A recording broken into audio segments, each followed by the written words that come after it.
My father wasn't perfect, but he is what you would describe as a man's man.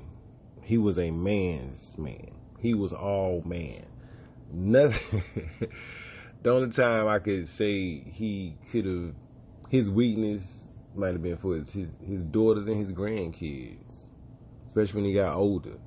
But before the older, he was a man's man. I ain't gonna say he was all macho and all bravado, but he was not. He he didn't show a chink in his armor, if that makes any kind of sense. He didn't. You didn't see a flaw where you're like, okay, I can get him right there. And where it's flawed for some that dealt with him in his family circle, might have where he cheap on himself. He don't spend his own money on himself.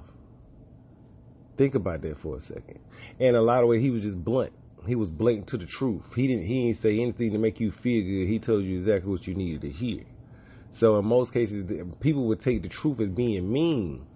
This man, before he even passed away, his family circle was still looking at him as this man had to be dealt with, even though he was in his older years, and they described him as mean.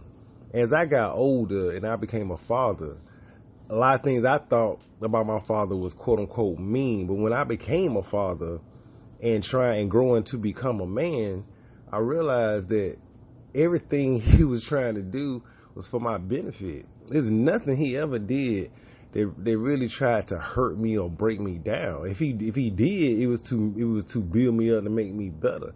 Because I was a young man becoming a man. I wasn't no little girl trying to become a woman. It's a different world for a woman and for a man. And in my life, I've been described by many people as mean because I am blunt and blatant to the truth. I don't want to fluff. I have fluffed many. Don't get me wrong. I have fluffed many. But anytime I tried to be straight up and just real, I was described as mean. And the thing about when I heard, I guess it was some Christian verse about if I love you, I'm not trying to correct you in a negative way. Chastisement comes from love because I want you to do better.